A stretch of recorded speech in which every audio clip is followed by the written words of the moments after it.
Hello friends, welcome to my YouTube channel Mama Baby Health Care में आप सभी का स्वागत है।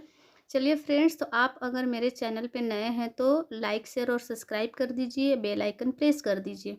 चलिए फ्रेंड्स, तो आज का टॉपिक है कि प्रेगनेंसी का सेकंड मंथ जो होता है वो महिलाओं के लिए कैसा होता है।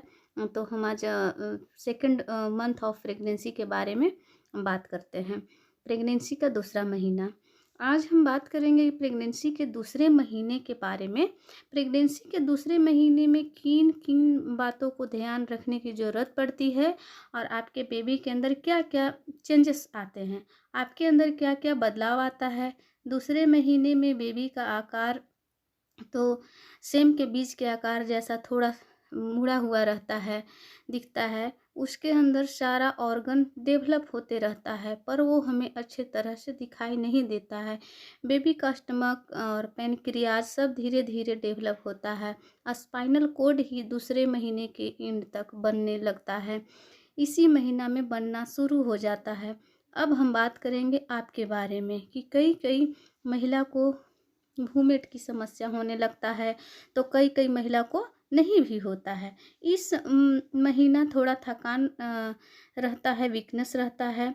ऐसा महसूस होता है आपको बॉडी के अंदर हार्मोनल चेंजेस होते हैं, इसके कारण होते रहता है। शुरू के पहला से लेकर तीसरा महीना तक ऐसा प्रॉब्लम होते रहता है। खाना बनाते समय उनका स्मेल अच्छा नहीं लगना या फिर खाना खाने का इच्छा नहीं होता है, सिर्फ लगता है कि लेटे रहें। ऐसा तीसरा महीना तक लगा रहता है, बाद में धीरे धीरे ठीक हो जाता है। बेसिकली देखा जाए तो 4 महीने में थोड़ा कम हो जाता है। और दूसरा एक और हम समस्या हो जाती है कि किसी-किसी महिला को यूरिन पास करने की समस्या हो जाती है। कई-कई महिलाओं में कब्ज़ की शिकायत देखने को मिलता है। किसी-किसी महिला के सर दर्द होना या चक्कर आना ऐसी समस्या बनी रहती है।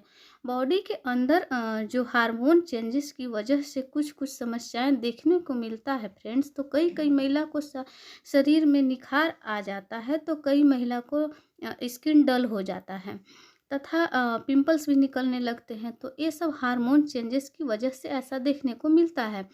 अब हम बात करते हैं कि आपको फोलिक एसिड का जो टैबलेट है वो टाइम टू टाइम लेना है। और बच्चा अगर हेल्दी प्रेगनेंसी चाहिए तो ये सब होना बहुत ज़रूरी है, क्योंकि फोलिक एसिड शरीर में रहना बहुत ज़रूरी है, इसका मात्रा, क्योंकि इसी से बच्चे का जो सारे ऑर्गन होते हैं अच्छे तरह से डेवलप होते हैं, बच्चे का विकास अच्छे तरीके से होता है। अभी तक तो डॉक्टर से आप कंसल्ट नहीं किए हैं तो कंसल्ट करने की ज़रूरत है, ताकि आपकी प्रेगनेंसी डॉक्टर के देख रेख में हो और हेल्दी प्रेगनेंसी हो। और इसके अलावा अच्छे तरह से रेस्ट लेना चाहिए, ज़्यादा ऊंचा नीचा पर नहीं चढ़ना चाहिए, ज़्यादा भारी नहीं उठाना चाहिए। और पानी का जो इंटेक है वो आपको बढ़ा देना चाहिए पहले से ज़्यादा। और प्रेगनेंसी के दूसरा महीना में खाना थोड़ा थोड़ा मात्रा में लेना है, पहले से ज़्यादा मात्रा बढ़ा लेना है। और 2 से 3 घंटे पर कुछ न कुछ लेते रहना चाहिए। ज़्यादा देर खाली पेट नहीं रहना है, इससे गैस की समस्या बना रहेगा। चाय, कॉफ़ी, चॉकलेट ये सब नहीं लेना है, थोड़ा इसको अवॉइड कीजिए। और थोड़ा थोड़ा घूमना भी आपके ज़रूरी है सेहत के लिए। कोई भी दवा बिना डॉक्टर से पूछे आपको नहीं लेना चाहिए। यहाँ तक कि अगर आप थोड़ा महसूस भी कर रहे हैं कि हमें फीवर है, फिर भी एक पैरासीटामोल के टैबलेट तक आपको बिना डॉक्टर के कंसल्ट से नहीं लेना है, नहीं लेना है। प्रेगनेंसी में डॉक्टर कुछ अलग ही तरीके से दवा चलाते हैं, उनके द्वारा कहे हुए बातों को फॉलो कीजिए, आपकी प्रेगनेंसी हेल्दी होगी। और चलिए फ्रेंड्स, तो मैं विदा लेती हूँ। मेरा वीडियो हेल्पफुल लगा है तो लाइक शेयर और सब्सक्राइब कर दीजिए, बेल आइकन प्रेस कर दीजिए।